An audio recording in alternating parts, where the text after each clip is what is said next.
as mulleres cantan xunto ao mar, baten palmas frente ao cais, adían pesares na madrugada, tecen redes de corais. Algún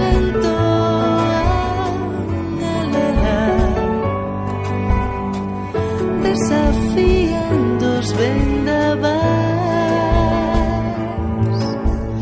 nos batucamos sen parar nos longos días de verán.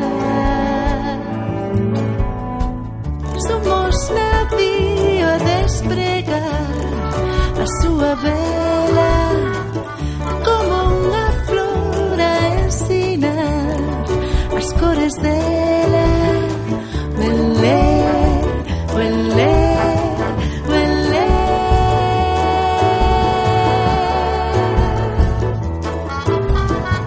Uelé, uelé. Benvidas todas, mulleres valentes, creativas, poderosas.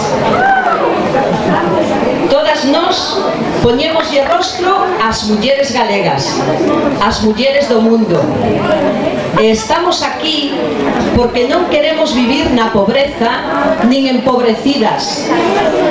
Estamos aquí porque os nosos logros non se acaban con violencia, nin a queremos nas nosas vidas. Estamos aquí porque sabemos canto hai que nos une, como experimentamos neste movimento internacional chamado Marcha Mundial das Mulleres, presente en Galiza desde o ano 2000. A solidaridade, a igualdade e a liberdade, valores que nos levarán, sen dúbida, a lograr o mundo que queremos, para todas e para todos.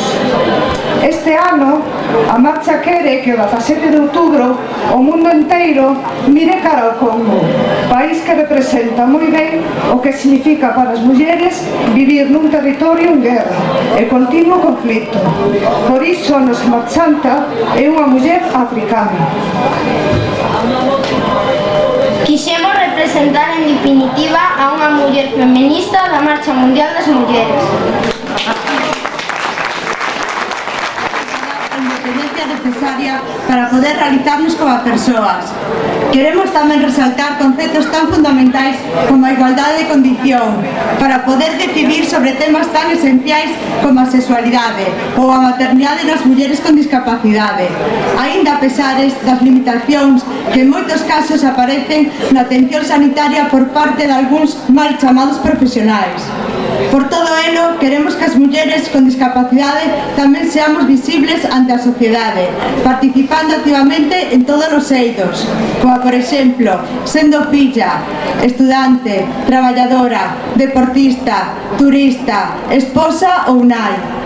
E para rematar, decir que xa bastante temos as mulleres con mobilidade reducida como para que non se nos reduzca a nosa mobilidade. Loitemos pola accesibilidade universal, non a discriminación, si a integración. Somos de Ourense, a terra da chispa. Na primeira xuntanza decidimos facer unhas marchantas vindo de Ourense que foran afiadoras e paragüeiras. Como este ano centrámonos na internacionalidade do noso movimento, decidimos chamar as asociacións de emigrantes que hai en Ourense. As mulleres emigrantes colaboraron con nós e da nosa inicial idea surdiron estas bonecas. Viva a Loita Internacional da Muller! De agua sen depurar, provocando así a xubilación anticipada das mariscadoras polo peche das súas zonas de traballo. O marisqueo a pé é unha actividade fundamentalmente feminina, un 95%. Esta situación ven determinada polo feito de que o marisqueo a pé sempre foi considerada unha actividade marxinal, unha actividade complementaria que, como outras moitas, forman parte das estrategias inventadas polas mulleres para compensar o descenso das rendas familiares, e que ademais colabora eficazmente á sostenibilidade do medio mariño. A ideoloxía dominante logrou que estas actividades non foran percibidas como tais, nin tan que prima a obtención de beneficios rápidos e non a consolidación dunha economía diversificada e baseada na nosa riqueza productiva, nas nosas rías. Queremos ilustrar tamén con esta marchanta a contribución do traballo femenino ao desenvolvemento industrial e económico de Galiza e máis concretamente da comarca de Vigo. A traballadora da conserva exemplifica moi ben a diferenciación sexual do traballo remunerado entre homes e mulleres, non só no salario, sino tamén no carácter estacional e na consideración social das traballadoras. E a doble xornada das mulleres que non só traballan na industria, sino que a vez levan adiante as hortas familiares, as pequenas explotacións agrícolas e o traballo doméstico. Entre 1890 e 1907, o número de fábricas en Vigo pasou de 7 a 46, converténdose esta cidade... Tener unha vivenda libre, digna, non podemos ter o mesmo salario, cobramos menos aínda, seguimos padecendo que padecían as nosas nais, as nosas aboas, non podemos pensar nunhas relacións afectivas que non sean dependentes, o vemos nas rapazas máis novas, nas adolescentes, siguen reproducindo os mesmos roles tradicionais machistas, vemos que seguimos facendo a dobre xornada, porque cando convives coa túa parella daste conta de que ele espera que lle fagas a cea, quero dicir, seguimos tendo as mesmas lacras e outras máis porque tamén somos mulleres obxecto e temos que estar perfectas as 24 horas do día, 365 días do ano. Por isto queremos reivindicar pois que somos o futuro e que nas nosas mans está conseguir a igualdade. As nosas ancestras galegas e o espírito da diversidade das mulleres da marcha, respetando as diferentes culturas e lembrando a importancia do traballo internacional que está a facer a Marcha da Galiza. O vestido da marchanta queremos mostrar noso traballo na Coruña nos 4 campos de acción, campos que parten das liñas estratégicas acordadas a nivel internacional. Mulleres en marcha hasta que todos sexamos libres.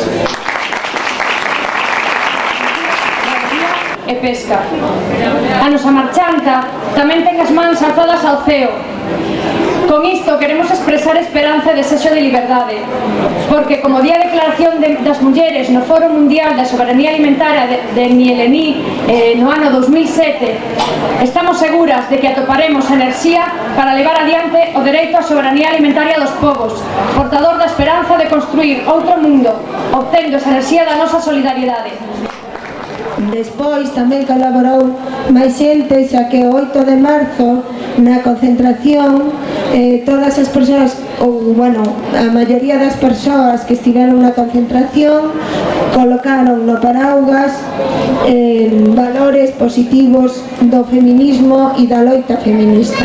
Nada máis. Ata que os nosos dereitos á saúde, á educación, á auga potable, o saneamento, a terra, a vivenda e a autonomía sobre as nosas sementes tradicionais sexan acarados. Viva o 8 de marzo, viva a Marcha Mundial das Mulleres!